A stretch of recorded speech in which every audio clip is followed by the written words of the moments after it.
Père Brunet, bonjour et merci d'avoir accepté notre invitation. La France a connu ces derniers mois des attaques terroristes successives, dont la dernière en date est l'assassinat du Père Hermel à l'église Saint-Étienne du Rouvray en pleine célébration de la messe. Quel est l'état d'esprit de l'église française, de l'église de France et des fidèles en général?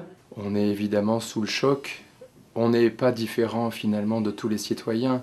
Depuis 2 ans, toutes les différentes composantes de la société française sont les unes après les autres atteintes dans leur droit à vivre, à exister, à partager. Donc on est en quelque sorte sidéré, on a peur. Il y a des tas de sentiments en fait qui nous traversent. La peur, la colère, l'incompréhension, la haine, voilà, ce sont des sentiments en fait qui habitent le cœur de tous les hommes. Et devant cet événement, voilà, nous sommes traversés par cela. Et en même temps, eh bien, il y a le cœur de notre foi, le trésor sur lequel nous appuyons, le roc sur lequel nous appuyons, le Christ Jésus. Christ et Jésus qui a aimé jusqu'au bout, qui est venu dans le monde pour changer le cœur des hommes, et changer le cœur des hommes non pas par puissance, non pas par la force, non pas par une persuasion qui obligerait, mais tout simplement changer les cœurs par l'amour.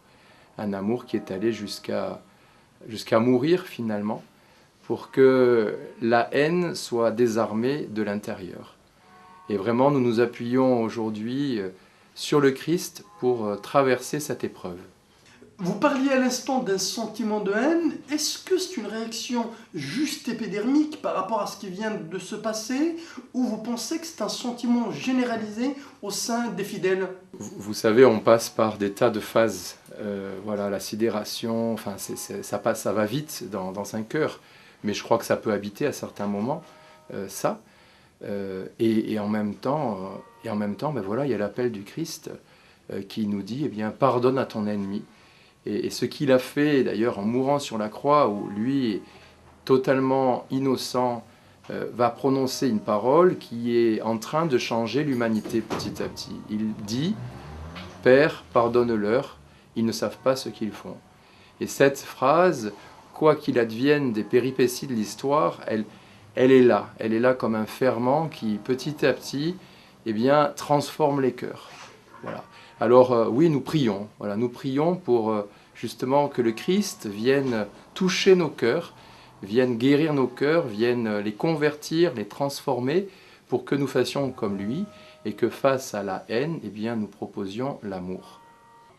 Certains musulmans se sentent stigmatisés ou ont l'impression d'être désignés du doigt parce que quelques rares personnes font un raccourci souvent hasardeux entre islam et terrorisme, sachant que les premières victimes justement des terrorismes restent les musulmans eux-mêmes à travers le monde. Quelle est la réaction, quel est le message de l'Église française justement afin d'apaiser ces tensions vis-à-vis des différentes communautés, notamment de la communauté, si toutefois on peut parler d'une communauté musulmane, ou des musulmans, ou des citoyens français de confession musulmane en général? Vous savez, finalement, la réponse, elle tient dans le fait que tous, que nous soyons chrétiens, musulmans, juifs, membres d'autres religions, non-croyants, quelle que soit notre race, quelle que soit notre culture, quelle que soit notre nationalité, nous appartenons à la même famille humaine. Voilà. Dieu a fait l'humanité une famille humaine. Et nous sommes tous frères et sœurs les uns les autres dans l'humanité. Alors certes, cette famille, elle est blessée, certes, cette famille se dispute, se fait la guerre, mais fondamentalement, c'est ça. Alors, oui, bien sûr, cette idéologie mortifère voilà, se réclame d'une manière de comprendre l'islam. Il y a en fait des pathologies de la religion. Dans toutes les religions, il y a des personnes qui interprètent les choses voilà, de manière non juste, de manière oui, erronée, de manière diabolique. Et ben oui, il y a cela.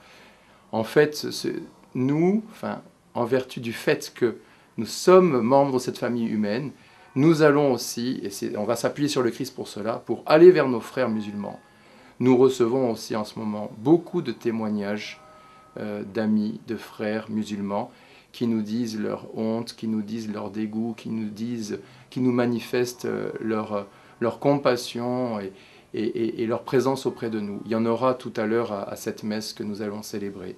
J'ai vu un monsieur musulman avec sa petite fille, voilà, qui est là. Alors voilà, nous, on ne va pas cesser. Je comprends que ça soit très difficile pour une partie de la communauté musulmane de vivre cela. Mais nous, on va pas tout mélanger. On va pas tout mélanger.